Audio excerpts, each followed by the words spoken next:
High guys, எங்க நம்ம படத்தோட ஹீரோயின் மெட்ரோக்காக அண்டர் கிரவுண்ட்ல வேலை பார்க்குற மக்களை அந்த கன்ஸ்ட்ரக்ஷன் சைட்டுக்கே போய் அவங்க எப்படி வேலை பார்க்குறாங்கன்றத பேட்டி எடுத்துக்கிட்டு இருக்காங்க. அப்படி அவங்க கிட்ட பேசிக்கிட்டே இருக்கும்போது அவங்க ஒரு சின்ன விபத்தால அவங்க எல்லாருமே சேம்பர் அப்படின்ற ஒரு இடத்துல மாட்டிக்கிட்டாங்க. அவங்கள காப்பாத்த அந்த இடத்துல யாராலையும் வர முடியல, ஏன்னா அங்க நெருப்பு கொழுந்து விட்டு எரியுது. மாட்டிக்கிட்டாங்க இருக்கிற ஆட்களும் ஹீரோயினும் எப்படி தப்பிக்கிறாங்கன்றத ரொம்ப விறுவிறுப்பா எடுத்து சூப்பரா முடிச்ச படம் தான் 2018 ரிலீஸ் ஆன கட்டர் ஹெட். ஸோ டக்குன்னு கதைக்குள்ள போலாம் வாங்க. நீங்க பார்த்துருக்குது வாய்ஸ் மூவி ஷார்ட். ஸோ மறக்காம சப்ஸ்கிரைப் பண்ணுங்க அண்ட் பெல் ஐக்கானை கிளிக் பண்ணுங்க. படத்தோட ஸ்டார்டிங்ல ஒரு வட்டமான ஒரு இடத்த காமிக்கிறாங்க. அங்க உள்ள இருக்க ஒரு மிஷின் அதை மொத்தமா வெட்டி எடுக்குது. இங்க யூரோப்பியன் நாட்டுல இருக்கக்கூடிய அண்டர் கிரவுண்ட்ல மெட்ரோக்காக வேலை பார்க்கிற அந்த பில்டிங் சைட்டை காமிக்கிறாங்க. எல்லாமே பரபரப்பா வேலை பார்த்துட்டு இருக்க அந்த இடத்துல நம்ம ஹீரோயின் வராங்க. ரொம்ப நர்வஸா இருக்காங்க. அந்த இடத்துல நடக்கிற எல்லா விஷயத்தையும் வீடியோவா எடுக்கிறாங்க. இப்போ அண்டர் கிரவுண்டுக்கு போறாங்க.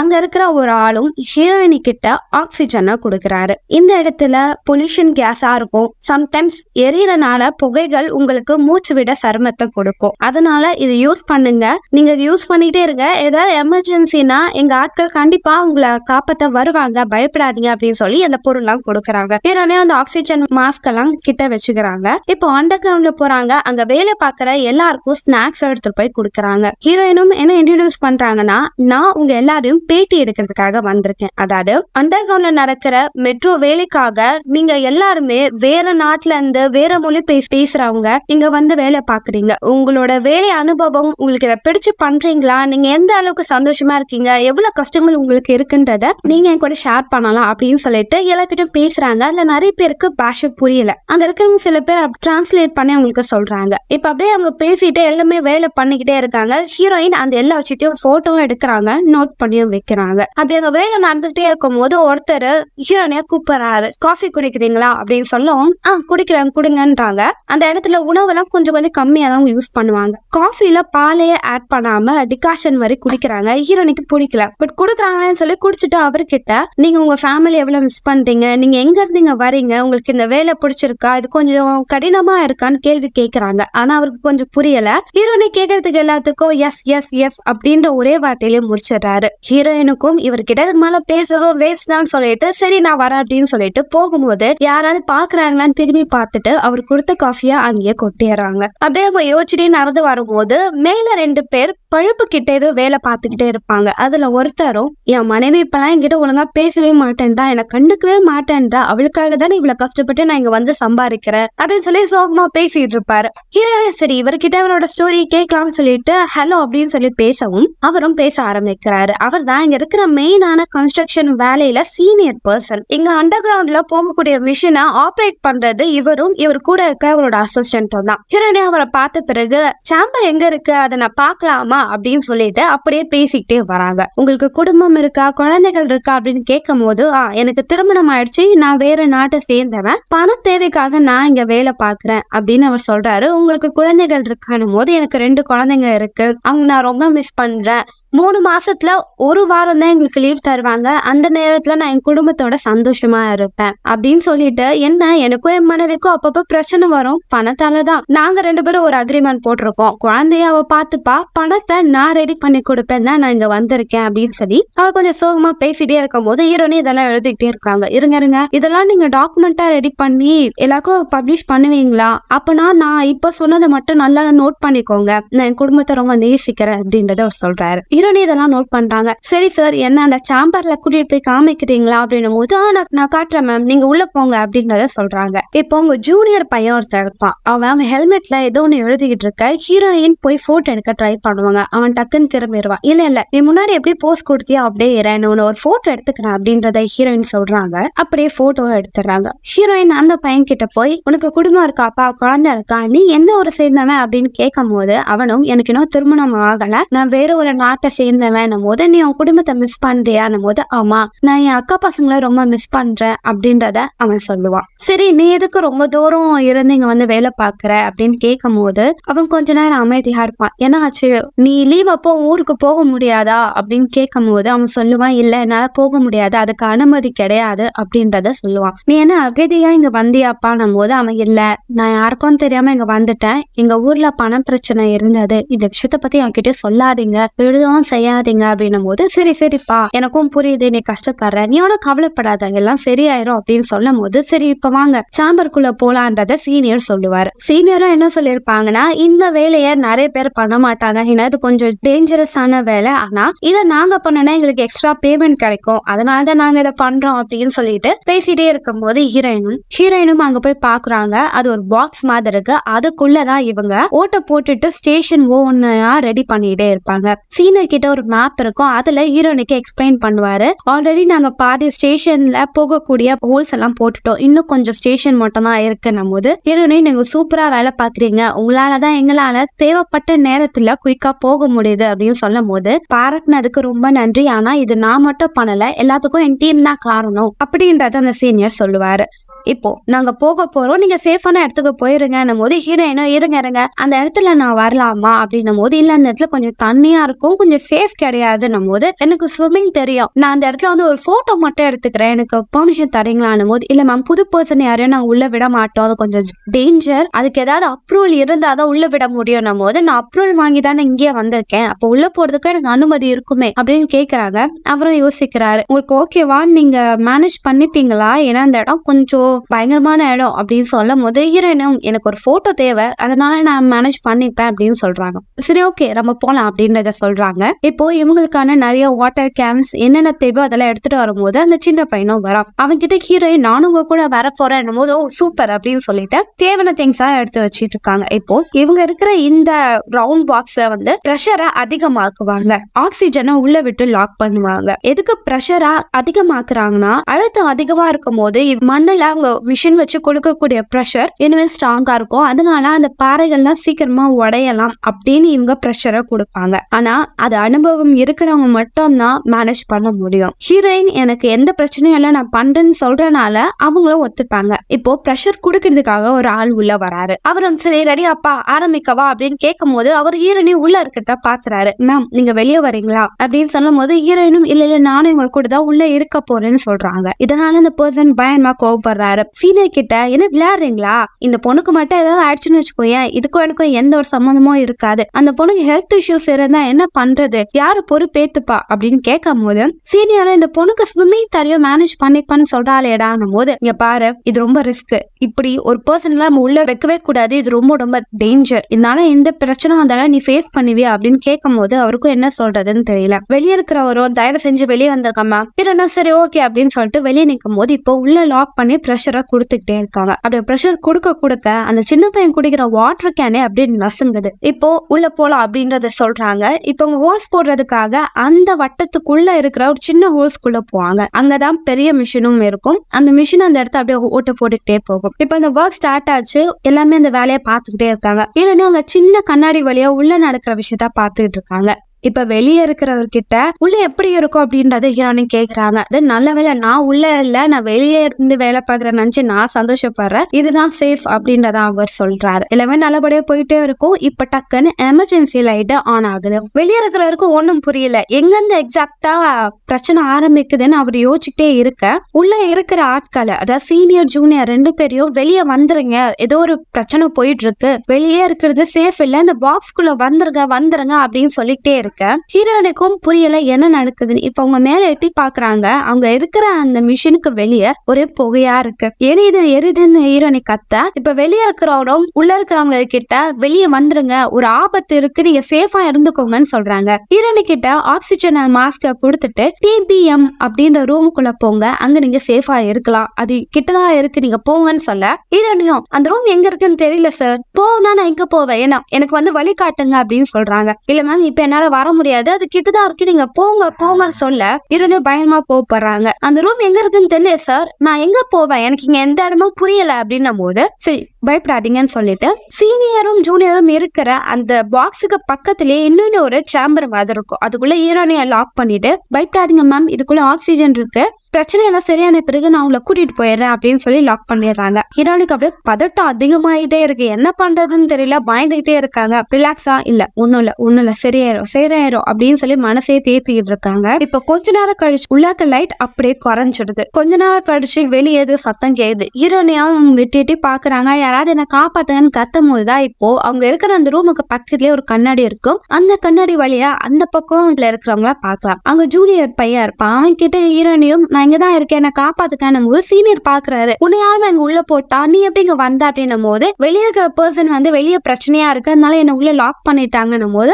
சரி பயப்படாத, இந்த இடத்துல என்ன ஒரு பிரச்சனையும் இருக்காது, ரிலாக்ஸா இரு, ரொம்ப பதட்டப்பட்டனா ஆக்சிஜன் குறையும், அதனால கொஞ்சம் பொறுமையாயிரு, நம்ம வெளியே போயில எந்த ஒரு பிரச்சனையும் இல்ல, நீ ரிலாக்ஸா ஆயிரு அப்படின்றத சொல்றாங்க. ஹீரோனே அதுக்குள்ள இருக்காங்க. கொஞ்ச நேரம் போக போக போக போக ஹீரோனி இருக்கிற அந்த இடத்துல பிரஷர் அதிகமாகுது, ஹீட் அதிகமா அவங்களுக்கு தெரியுது. உடம்பு ஃபுல்லா அப்படியே வேர்வையா ஊத்துது. அவங்க போட்டிருக்கிற அந்த லேயர் ட்ரெஸ் அவங்க கொஞ்சம் கொஞ்சமா ரிமூவ் பண்ணிட்டே உள்ள இருக்காங்க. இப்ப ஹீரோயினால அந்த இடத்துல தனியா அந்த ப்ரெஷரை மேனேஜ் பண்ண முடியல, ரொம்பவும் டென்ஷன் ஆயிடுறாங்க. இப்போ ஆப்போசிட்ல இருக்கிற சாம்பரோட கண்ணாடிய தட்டுறாங்க. இங்க பாருங்க, இங்க இருக்கிற நம்பர்ஸ் அதிகமாயிட்டே இருக்கு, என்னால உள்ள மேனேஜ் பண்ண முடியல, நான் அங்க வந்துடுறேன், கதை ஓபன் பண்ணுங்க அப்படின்னு சொல்லும் போது சீனியரும் பயப்படாதீங்க, இங்க ஆக்சிஜன் கம்மியா தான் இருக்கு, நீங்க கொஞ்ச நேரம் மேனேஜ் பண்ணுங்க, சரியாயிரும் அப்படின்றத சொல்றாங்க. பொறுமையா இருங்க, மூச்சை கண்ட்ரோல் பண்ணிட்டே இருங்க அப்படின்னு சொல்ல ஹீரோனையும் டென்ஷன் ஆகாம பிரீத் பிராக்டிஸ் பண்ணிக்கிட்டே இருக்காங்க. ஆனா அவங்களோட சுத்தமா முடியல. காதெல்லாம் ஒயங்கன்னு கேக்குது, அவங்களுக்கு மூச்சு விட சிரமப்படுறாங்க. இப்ப கண்ணாடியை தட்டுறாங்க. நான் அங்க வரேன் போது அங்க இருக்கிறவரும் அங்க வால்யூம் இருக்கும், அந்த வால்யூமையும்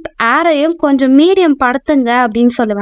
ஆனா அவங்க நிறைய டியூப் இருக்கும், அவங்களுக்கு எதை எப்படி கண்ட்ரோல் பண்ணவே தெரியாது, எனக்கு தெரியலன்னு சொல்றாங்க. சரி ஓகே ஓபன் பண்ற டிவைஸ் உங்ககிட்ட தான் இருக்கு, அதை ஓபன் பண்ணுங்கன்னு சொல்றாங்க. ஆனா அது ரொம்ப டைட்டா இருக்கும். ஹீரோனியால ஃபுல் பிரஷர் போட்டு அதை திறக்க முடியாது. அங்க இருந்து கட்டையை வச்சு நச்சுன்னு அடிச்சு அதை திறந்துடுறாங்க. அந்த பக்கம் வந்துடுறாங்க. இப்போ ஒரு பிரச்சனை என்னன்னா, இந்த சாம்பர்ல 2 பேர் இருக்கக்கூடிய ஆக்சிஜன் மட்டும் தான் கொடுத்திருப்பாங்க. அதனால இவங்க 3 பேர் இருக்கிறதுனால பொறுமையா தான் பிரீத் பண்ணிட்டு இருக்கணும். இப்ப ஹீரோனியும் அங்க வந்துடுறாங்க. கொஞ்சம் டென்ஷன் ஆயிடுறாங்க. வந்த உடனே அங்க அந்த தண்ணிய கடகடன்னு குடிச்சு முடிச்சிடுறாங்க, ரிலாக்ஸ் ஆகுறாங்க. ஹீரோனி அங்க வந்த பிறகு அங்க இருக்க டெலிபோனை பார்த்து கால் பண்ணுங்க, யாருக்கு கால் பண்ணுங்கன்னு சொல்லுவாங்க. இங்க போன் எதுவுமே ஒர்க் ஆகாது, இங்க இன்டர்நெட்டே கிடையாது, கரண்டே கிடையாது அப்படின்னு சொல்ல, அப்போ இங்க இருக்க லைட்ஸ் மட்டும் எப்படி ஆன் ஆகுதுன்னும் போது அதெல்லாம் பேட்டரி அப்படின்னு சொல்ல ஹீரோனி அப்செட் ஆயிடுறாங்க. இப்போ நம்ம இங்க மாட்டிக்கிட்டோமே, இங்க இருந்து வெளியே போகணும், என்ன பண்றது அப்படின்னு கேட்க சீனியரோ உங்களுக்கு என்ன ஆச்சு மேம், வெளியே என்ன நடந்ததுன்றத என்கிட்ட சொல்லுங்க, அப்பதான் நம்ம எப்படி தப்பிக்கலான்றத என்னால சொல்ல முடியும் போது, எனக்கு என்ன ஆச்சுன்னு தெரியல, ஆனா ஒரு புகையா வந்தது, உடனே வெளியே இருக்கிறவரோ என்ன அந்த சாம்பருக்குள்ள வச்சு லாக் பண்ணிட்டாரு, கொஞ்ச நேரத்துக்குள்ள ஆட்கள் வருவாங்கன்னு சொன்னாங்க, ஆனா இன்னுமே வரலையே, இங்க இருக்கிறது ஆபத்து, எனக்கு தெரிஞ்சு இங்க வந்து நம்ம போலாம் அப்படின்றத சொல்லுவாங்க. ஒருவேளை யாருமே வரலன்னா நம்ம இங்க இறந்துருவோம், நம்ம ஏதாவது முயற்சி பண்ணணும், வாங்க வெளியே போனான்னு சொல்ல, அந்த பையன் ஆமா இவ்வளவு நேரமும் நம்மள காப்பாத்த யாரோ வரல, ஏதாவது ஆயிரம் போல சீனியர், வாங்க எந்து போயிடலன்னு சொல்லுவாரு. ஆனா சீனியரும் 2 பேரும் ரிலாக்ஸா இருங்க, ஆக்சிஜன் நம்ம கிட்ட கம்மியா இருக்கு, இது மாதிரி நீங்க ஹைப்பா கத்த ஆக்சிஜன் உங்களுக்கு அதிகமா தேவைப்படும், நம்ம வெளியே போறது ரிஸ்க், வெளியே என்ன அளவரும் நமக்கு தெரியாது, இங்க இருக்கிற ஆக்சிஜனை நம்ம பிரீத் பண்ணிட்டு இங்கே இருக்கலாம், வெளியே போய் வேற ஏதாவது ஒரு பாய்சன் கேஸோ வேற ஏதாவது பிரச்சனையா இருந்தா நம்ம இறந்துருவோம், இங்க இருங்க, கண்டிப்பா டெக்னிக்கல் பர்சன் யாராவது வருவாங்க, அதை சரி பண்ணி நம்மள காப்பாத்துவாங்க, கொஞ்ச நேரம் 2 பேரும் ரிலாக்ஸா இருங்க அப்படின்றத சொல்ல அவனும் பொறுமையா இருக்காங்க. இப்ப அவங்க 2 பேருக்கும் ரொம்ப போர் அடிக்குது. அந்த பையனை அங்க வந்து ஒரு பொருளை வச்சு டங்குன்னு அடிச்சுட்டு இருக்கா. ஹீரோனையும் தண்ணியை நிறைய குடிச்சுட்டே இருக்காங்க. இப்போ அங்க அந்த சீனியரும் 2 பேரும் கொஞ்ச நேரம் சைலண்டா இருக்கீங்களான்னு சொல்ல, இப்ப அந்த பையனும் நிறைய தண்ணி குடிக்காதீங்க, நம்ம கிட்ட தண்ணி கம்மியா இருக்குன்றத சொல்றான். ஆனா இங்கதான் நிறைய வாட்டர் கேன் இருக்கேன்னும் போது, இங்க பாருங்க நம்ம 3 பேரும் தண்ணி எடுத்துக்கணும், நான் வேற ஒரு ஊர்ல இருந்து இங்க டிராவல் பண்ணி வரும்போது ரொம்பவும் கஷ்டப்பட்டேன், நிறைய ட்ரக்ல தான் நான் மறைஞ்சு வந்தேன், அந்த டைம் எங்களுக்கு போதிய அளவுக்கு தண்ணியே கிடைக்காது, ட்ரக்ல இருக்கிற டிரைவரும் எங்க கிட்ட இருக்கிற தண்ணியில பெட்ரோலை கலந்து விட்டுருவாங்க, ஏன்னா அப்பதான் நாங்க நிறைய தண்ணி குடிக்க மாட்டோம்னு, அது மீறியே எங்களுக்கு தாகம் வந்து அந்த தண்ணியை குடிச்சாலும் எங்க உடல்நலவு மோசமாயிரும், அவ்வளவு கஷ்டப்பட்டு தான் நான் இந்த இடத்துக்கு வந்திருக்கேன் அப்படின்னு அவர் சொல்லி ரொம்ப ஃபீல் பண்ணேன். ஹீரோனி புரியுது அப்படின்றத சொல்லுவாங்க. இப்ப கொஞ்ச நேரம் கழிச்சு ஹீரோனியோட போன்ல சத்தம் கேட்க ஆரம்பிக்கும். 2 பேரும் போன் வருதா அப்படின்னு சொல்ல இப்ப ஹீரோனே அவங்க போன் எடுத்து பாக்குறாங்க. அவங்க ஆல்ரெடி அலாரம் வச்சிருப்பாங்க அவங்க பொண்ணை கிண்டர் கார்டன்ல இருந்து கூட்டிட்டு போறதுக்கானது. அந்த அலாரம் பார்க்கும் போது அவங்களுக்கு அவங்க பொண்ணோட ஞாபகமே வரும். சே, என் பொண்ணை நான் மறந்தே போயிட்டேனே, அவளுக்கு இப்ப நான் மட்டும் தான் இருக்கேன், நான் வெளியே போலன்னா அவளுக்கு என்ன ஆகும் அப்படின்னு சொல்லி பதட்டப்பட்டுக்கிட்டே கதை ஓபன் பண்ண முயற்சி பண்ணுவாங்க. ஆனா சீனியரும் இப்பெல்லாம் பண்ணாதீங்க, வெளியே என்ன ஆபத்து இருக்குன்னு தெரியாது, கொஞ்ச நேரம் பொறுமையா இருங்க அப்படின்னு சொல்ல சீனியரும் வெளியே போறது ஆபத்து, கொஞ்ச நேரம் இங்கே இருங்க, வெளியே இருக்கிற எல்லா பிரச்சனையும் சரியான பிறகு நம்மள கூட்டிட்டு போக ஆள் வருவாங்க சொல்ல ஹீரோனுக்கு பயங்கரமா கோவம் வருது. என்னால ரொம்ப நேரம் இங்க இருக்க முடியாது, ஒருவேளை நம்மள காப்பாத்த வர நேரத்துல நம்மளுக்கு ஏதாவது ஆயிடுச்சுன்னா இல்ல வரவங்க ரொம்ப லேட் பண்ணிட்டாங்கன்னா என்ன பண்றது அப்படின்னு சொல்ல அந்த பையனுக்கு பதட்டம் வருது. சார், நம்ம ஏதாவது பண்ணணும், வெளியே போனோம். நம்ம சரி, ஓகே, உங்களுக்காக ஒரே ஒரு பிளான் சொல்றேன். இந்த சேம்பருக்கு வெளியே ஒரு வே இருக்கு, அதுக்கு அந்த பக்கம் போனா ஒரு ஆக்சிஜன் இருக்கும், அதுவும் ஒண்ணுதான் இருக்கும். வெளியே எது மாதிரி சிச்சுவேஷன் இருக்குன்னு எனக்கு தெரியல, நெருப்பு இருக்கலாம், இல்ல பாய்சன் கேஸ் எது வேணா இருக்கலாம். நீங்க யாராவது ஒருத்தங்க அதை தாண்டி அங்க இருக்கிற அந்த ஆக்சிஜன் மாஸ்க் எடுத்துட்டு இங்க வந்தீங்கன்னா ரொம்ப தப்பிக்கலாம் அப்படின்றத சொல்ல. ஆனா இதுல ஒரு பிரச்சனை இருக்கு, அந்த ஆக்சிஜன் மாஸ்க் அங்க இன்னும் இருக்கா இல்ல யாராவது எடுத்துட்டு போயிட்டாங்களான்னு எனக்கு தெரியாது. அந்த ஆக்சிஜன் மாஸ்க் நீங்க எடுக்க போயிட்டு ரிட்டர்ன் வந்தீங்கன்னா உங்க பாடியில இருக்கிற பிளட்டோட பிரஷர் அதிகமாயி உங்களுக்கு எந்த விதமான பிரச்சனை வேணா வரலாம். அதனால இது ரிஸ்க், 2 பேரும் சைலண்டா இருங்க அப்படின்னு சொல்லிட்டு அவர் படுத்துறாரு. ஜூனியரும் அவங்க கிட்ட இந்த ஃபுட்டை கொஞ்சம் ஹீரோனி கூட ஷேர் பண்ணிப்பான். இப்ப ஹீரோனியும் கொஞ்ச நேரம் வெயிட் பண்ணிட்டு இருக்காங்க. அவங்களுக்கு அவங்களோட பொண்ணோட ஞாபகங்கள் வந்துகிட்டே இருக்கு. எனக்கு என் பொண்ணு இருக்கா, அவளை தவிர எனக்கு வேற உலகம் இல்ல, நான் அவளை பார்க்கணும், நான் போறேன்றத சொல்லுவாங்க. சீனியரும் அலாரம் வந்தாதான் உங்களுக்கு உங்க பொண்ணோட ஞாபகமே வருது இல்ல, என்ன பேரண்ட் நீங்க, என் குழந்தைங்க என் கண்ணு முன்னாடி இல்லைன்னா கூட என் குழந்தைங்களை என் மூளைக்குள்ள எப்பவுமே ஞாபகம் வச்சுக்கிட்டே இருக்கு. இப்ப ஹீரோயினும் ரொம்ப ஃபீல் பண்றாங்க. அவங்க பொண்ணோட வீடியோவெல்லாம் ஜூனியர் கிட்ட காமிச்சிட்டு இருக்காங்க. அவங்க பொண்ணு நினைச்சா அவங்க ரொம்ப கஷ்டப்படுறாங்க, அப்படி நான் தனியா விட்டுட்டேனே அப்படின்னு சொல்லிட்டு அப்படியே அங்கே கொஞ்ச நேரம் தூங்கிறாங்க. ஆனா அவங்களால ஒழுங்கா தூங்க முடியல, அவங்களுக்கு ரொம்ப சங்கடமா இருக்கு அந்த இடத்துல. இப்ப ஹீரோயினும் அவங்க ஆல்ரெடி அந்த சேம்பரோட கதவை ஓபன் பண்ண முயற்சி பண்ணுவாங்க. சீனியர் இறந்துப்பாரு, என்ன ஆச்சு அப்படின்னு கேட்க, இல்ல நாங்க கொஞ்ச நேரம் போய் ஆக்சிஜன் எடுத்துக்கிட்டு இருக்கேன் அப்படின்னு சொல்ல, சரி போங்க அப்படின்னு சொல்லி விட்டுறாங்க. இப்ப ஹீரோயினும் ஆல்ரெடி இங்க வரும்போது ஒரு பர்சன் அவங்களுக்கு ஆக்சிஜன் கொடுத்திருப்பாங்க, அந்த விஷயத்த யாருக்கிட்டையும் சொல்ல மாட்டாங்க. ஏன்னா அந்த ஆக்சிஜன் ஒண்ணுதான் இருக்கும், அதை மத்தவங்க கூட ஷேர் பண்ண அவங்களுக்கு விருப்பம் இருக்காது. இப்போ நைஸா அந்த சேம்பரை லாக் பண்ணி ஆக்சிஜன் எடுத்துக்கலாம்னு சொல்லி அதை க்ளோஸ் பண்ணுவாங்க. ஆனா அதுக்குள்ள சீனியர் பாத்துறாங்க.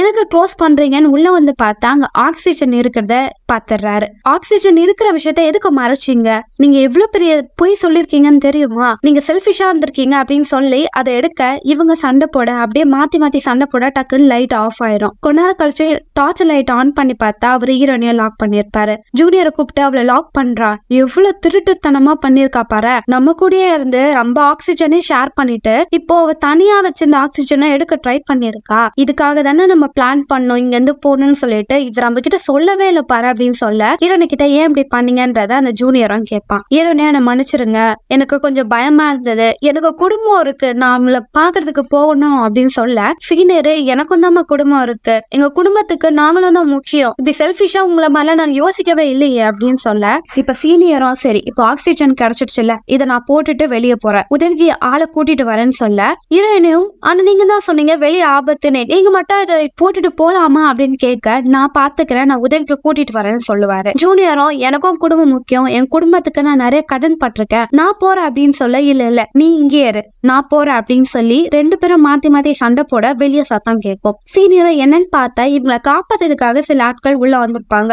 உள்ள உயிரோட இருக்கீங்களா, மொத்தம் எத்தனை பேர் இருக்கீங்கன்னு கேட்க ஹீரோனிய லாக் பண்ணதை கட் பண்ணி விட்டுருவாங்க. ஹீரோனிய வெளியே எட்டி பார்ப்பாங்க, மொத்தம் 3 பேர் இருக்கும், எங்களுக்கு எந்த பிரச்சனையும் இல்லை, எங்களை காப்பாத்துங்கன்னு சொல்லுவாங்க. அவங்க பேசுற மொழி சீனியருக்கும் ஜூனியருக்கும் புரியாது, ஹீரோனிக்கு மட்டும் புரியும். அவங்க மட்டும் நாங்க நல்லபடியா இருக்கோம், எங்களை காப்பாத்துங்க, நாங்க ரொம்ப நேரம் இதுக்குள்ள இருக்கோம்னு சொல்ல, வெளியே இருக்கிறவரும் சரி ஓகே நாங்க உங்களை காப்பாத்துறோம், இங்க கொஞ்சம் கண்டிஷன் மோசமா இருக்கு, நீங்க என்ன பண்ணுங்க, உள்ள இருக்கிற உங்களோட பிரஷரை வெளியே விடுங்க, நாங்க உங்களை காப்பாத்துறோம்னு சொல்ல, அதை கேட்ட அவங்களும் பிரஷரையும் கொஞ்சம் கொஞ்சமா ஓபன் பண்ணி விட்டுறாங்க. அந்த அழுத்தம்னால அவங்க கொஞ்ச நேரம் ரிலாக்ஸா தரையில படுத்துட்டு இருப்பாங்க. வெளியே இருக்கிறவங்களும் பொறுமையா இருங்க, நாங்க உங்களை காப்பாத்திடுறோம்னு சொல்லுவாங்க. அந்த நேரத்துல ஹீரோயின் அந்த பையன் கிட்ட, நீ எதுக்கும் உன் குடும்பத்துக்கு கடன் பட்டிருக்கேன்னு சொன்ன, என்ன ஆச்சு அப்படின்னு கேட்க, அந்த பையன் என்ன என்ன சொல்லுவான்னா, நான் வேற வேற நாடுகளுக்கு டிராவல் பண்ணி போகும்போது என்ன ஒரு டீம் கடத்திட்டாங்க. அப்ப பணம் கேட்கும் போது என் அக்கா தான் $8000 வந்து அவ மொத்தமா சேர்த்து வச்சதை கொடுத்து என்ன மீட்டா. இப்போ எங்களோட பண பிரச்சனை ரொம்ப அதிகமா இருக்கு. அவ எனக்கு பண்ண உதவிக்கு நான் நன்றி கடனா இருக்கணும் தான் இங்க வந்து வேலை பாக்குறேன். நான் அவ்வளவு அமௌண்ட் அவளுக்காக கடன் பட்டிருக்கேன் அப்படின்னு சொல்ல, நீ உனக்கு கவலைப்படாத, வெளியே போன பிறகு அந்த பணத்தை நான் உனக்கு கொடுக்குறேன்றத ஹீரோயின் சொல்லுவாங்க. இப்ப இவங்க பேசிட்டே இருக்க வெளியே இருக்கிறவங்க கதவை தட்டுவாங்க. ஹீரோயினும் என்ன ஆச்சு, இப்ப நாங்க வெளியே வரலாமா அப்படின்னு கேட்க, இல்ல நீங்க வெளியே வர முடியாது, நாங்க முதல்ல வெளியே போறோம், இங்க கண்டிஷன் மோசமா இருக்கு, கொஞ்ச நாள் கழிச்சு ஆட்களை உள்ள விடுறோம் அப்படின்னு சொல்ல, ஹீரோயின் இல்ல இதுக்கு மேல எங்களால உள்ள இருக்க முடியாது, தயவு செஞ்சு எங்களை காப்பாத்துங்கன்னு கத்த. இப்ப அந்த இடத்துல ஒரு பாம்பு பிளாஸ்ட் ஆகுது. அந்த இடம் ஃபுல்லா நெருப்பாகுது. இந்த சாம்பருக்கு வெளியே இருக்கவங்க எல்லாம் அந்த நெருப்புல எரியற சத்தம் ஹீரோயினுக்கு கேக்குது. பயந்து போறாங்க. இப்ப அவங்க இருக்கிற அந்த சாம்பரு ஹீட் அதிகமாயிட்டே இருக்கு. அங்க இருந்த பிளாஸ்டிக் உருகுது. ஹீரோயின் கால போட்டிருக்க அந்த ஷூவே மெல்ட் ஆகுது. இதுக்கு மேல இந்த சாம்பருக்குள்ள இருக்க முடியாது அப்படின்றத அவங்க யோசிக்கிறாங்க. போக கொஞ்சம் கொஞ்சமா உள்ள வர ஆரம்பிக்குது. அதனால அவங்க ஓட்ட போற அந்த மிஷினுக்கு அந்த பக்கம் போயிடுறாங்க. அந்த இடம் மண்ணா ஈரமா இருக்கும், கொஞ்சம் அவங்களால பிரீத் பண்ண முடியும்னு. அப்படி ஹீரோயினி போகும்போது ஃபர்ஸ்ட் அந்த பையன் போயிடுறான், ஹீரோயினி போறாங்க. அந்த வயசானவரை இழுக்கும் போது அவர் கார் ஸ்லிப் ஆகி கீழே விழுந்துடுறாரு. கீழே இருக்கிற அந்த இரும்பு பொருள் அவர் தலையில பட்டு அப்படியே ரத்தம் வழிய இறந்து போறாரு. அவர் சாகிறதுக்கு முன்னாடி அந்த பையன் கிட்ட அவரோட மொழியில, நான் இதெல்லாம் பண்றது என் குடும்பத்துக்காக தான், அவங்கதான் எனக்கு முக்கியம் அப்படின்னு சொல்லிட்டு அப்படியே இறந்தும் போறாரு. அவர் இறந்ததை பார்த்து அவர் கூட இருக்கிற ஜூனியர் ரொம்ப மன உடைச்சல் ஆகுறா. அவனுக்கு அப்படியே ஷாக் ஆயிடுது. அப்படியே அவரோட உடலையே பிடிச்சிட்டு எழுந்துருங்க சொல்லிட்டு இருக்கான். ஹீரோனையும் சுத்தி முத்தி பாக்குறாங்க, ஏதாவது தப்பிக்க வழி இருக்கான்னு யோசிக்கிறாங்க. ஏன்னா முன்னாடி இந்த சீனியர் என்ன சொல்லியிருப்பாருன்னா, ஸ்டேஷனுக்கு இன்னும் கொஞ்ச தூரம் தான் ஓட்ட போட வேண்டியது இருக்கு அப்படின்னு சொல்லியிருப்பாரு. அப்போ வெளியே தப்பிக்க இங்க வழி இருக்கும், கையாலே மண்ணை தோண்டி கூட போயிடலாம்னு நினைச்சிட்டு அவங்க ஓட்டைகள் ஏதாவது இருக்கான்னு பாக்க அங்க ஒரு ஓட்டை இருக்கும். இறங்கி கீழே வராங்க. ஜூனியர் கிட்ட, இங்க ஓட்டை இருக்கடா, வாரம் தப்பிச்சு போயிடலாம், நீ ஒன்னும் கவலைப்படாத அப்படின்னு சொல்ல, அவன் கொஞ்சம் பித்து பிடிச்ச மாதிரி உட்காந்துட்டு இருப்பான். வான்னு சொல்லி அவனை எழுப்பி கூட்டிட்டு போறாங்க. அவன் ஒல்லியாதனால முதல்ல அவனை அனுப்பிடுறாங்க. அடுத்தது ஹீரோனி உள்ள போறதுக்கு முன்னாடி அந்த சீனியர் கிட்ட இருக்கிற ஆக்சிஜனை எடுத்துட்டு உள்ள போறாங்க. அப்படி கொஞ்சம் கொஞ்சம் உள்ள போக போக போக அந்த இடம் ரொம்ப குறுகலா இருக்கு. ஹீரோனி மாட்டிக்கிறாங்க. அந்த பையனை இழுடா அப்படின்னு சொல்ல அவன் ப்ரெஷரை போட்டு இழுக்க இப்போ மண்ணு முழுசா அவங்க மேல சரிஞ்சு விழுந்துடுது. இப்ப கொஞ்ச நேரம் கழிச்சு ஹீரோனி கண் முழிச்சு பாக்குறாங்க. அவங்க போன்ல இருக்கிற பிளாஷ் லைட்டை ஆன் பண்றாங்க. அவங்களுக்கு முன்னாடி பாக்குறாங்க மண்ணு சரிச்சிருக்கு. அந்த மண்ணை அவங்க கிட்ட இருக்கிற அந்த ஆக்சிஜன் பாக்ஸோட கவரை வச்சு உடைக்க முயற்சி பண்றாங்க. அப்படி தட்டி தட்டி தட்டி கொஞ்சம் கொஞ்சமா மண்ணை தோன்றாங்க. அந்த பக்கம் ஏதோ செவ்வறு மாதிரி இருக்கு. அவங்க ஹோப்பே போயிடுது. அப்படியே அவங்க கூட வந்து அந்த பையனை பாக்குறாங்க. அவன் அந்த குளிர்ல விரைஞ்சு போயிருப்பா, அன்கான்சியஸா இருப்பான். அவனை எழுப்புறாங்க. உனக்கு ஒண்ணும் இல்ல, உன் உடம்பு கூலிங்கா இருக்கு, நான் உன்னை பாத்துக்கிறேன் அப்படின்னு சொல்லிட்டு அவங்க உடம்பு கொஞ்சம் ஹீட் பண்ண ட்ரை பண்ணுவாங்க. அவங்க போனை பாக்குறாங்க, அவங்க பொண்ணோட வீடியோ பாக்குறாங்க, ரொம்ப மிஸ் பண்றாங்க. இப்போ ஒரு வீடியோவை அவங்க ஆன் பண்றாங்க. அவங்க நடக்கிற விஷயத்த ரெக்கார்ட் பண்ணலாம்னு நினைப்பாங்க. அதுக்கு அடுத்தது அவங்களுக்கு ஒரு யோசனை வரும், அவங்க கிட்ட ஆக்சிஜன் இருக்கு, அதை யூஸ் பண்ணலாம், போக போக ஆக்சிஜன் லெவல் குறையுதுன்னு அதை பயன்படுத்துவாங்க. அப்படி அவங்க பயன்படுத்த பிறகு அந்த பையன் கிட்டயும் கொடுப்பாங்க. அவன் கொஞ்சம் கொஞ்சமா அந்த ஆக்சிஜனை எடுப்பான். அவனுக்கு கொஞ்சம் கொஞ்சம் ஆக்சிஜன் கிடைக்க கிடைக்க கிடைக்க அவன் கொஞ்சம் கொஞ்சமா கான்சியஸ் ஆகிக்கிட்டே இருப்பான். கடைசியில அவன் ஹீரோனிய ஆக்சிஜன் எடுத்துக்க விடாம முழுசா இவனே எடுத்துக்க முயற்சி பண்ணுவான். அந்த நேரத்துல ஹீரோனிய அவன் கூட ஃபைட் பண்ணி, நான் உனக்கு எவ்வளவு பணம் வேணும் தரேன், எனக்கு என் உயிர் முக்கியம் அப்படின்னு சொல்லிட்டு அந்த ஆக்சிஜனை அவங்க கூட சண்டை போட்டு அவங்க எடுக்க திரும்ப சண்டை வந்துகிட்டே இருக்கும். ஒரு லெவல்ல அவன் ஹீரோனிய தள்ளி விட்டுட்டு முழு ஆக்சிஜனை அவனே யூஸ் பண்ண ஆரம்பிப்பான். ஹீரோனிக்கு ஆக்சிஜன் இல்லாதனால அப்படியே மயக்கம் போட்டு கீழே விழுந்துடுறாங்க. இப்ப கொஞ்ச நேரம் கழிச்சு அந்த இடத்துல கொஞ்சம் வெளிச்சம் தெரியுது. ஆட்கள் அவங்கள காப்பதற்காக உள்ள வருவாங்க. வந்து ஹீரோனே கூட்டிட்டு போவாங்க. அந்த டைம் அவனும் எழுந்துக்கிறான். அப்படியே வெளியே வந்து பாக்குறான். இப்ப அந்த ஜூனியர் ஆக்சிஜன் மாஸ்க் எல்லாம் போட்டுட்டு இருப்பான். கண்ணை திறந்து பாக்குறான். அவனுக்கு முன்னாடி ஹீரோயின் இருக்காங்க. அவங்க உழைப்பே இல்லாம இருக்காங்க. அவங்களுக்கு ஏதாவது ஆயிடுச்சான்னு பாக்குறான். அவங்க கொஞ்ச நேரம் கழிச்சு கண்ணை திறந்து பாக்குறாங்க. அவன் ஹீரோனிய பாக்க, ஹீரோனி அந்த ஜூனியரை பார்க்க அப்படியே பேக்ரவுண்ட்ல காமிக்கிறாங்க. இவங்க ரெண்டு பேரும் சேம்பர் மாதிரி ஒரு இடத்துலதான் ட்ரீட்மெண்ட் எடுத்துக்கிட்டு இருக்காங்க. இதோட இந்த படத்தை முடிக்கிறாங்க. செப்டின்ச்சு மக்களே படம் வித்தியாசமா இருந்ததுல அடுத்த ஒரு சுவாரஸ்யமான படத்துல நான் உங்களை சந்திக்க வரேன். Until then, bye bye.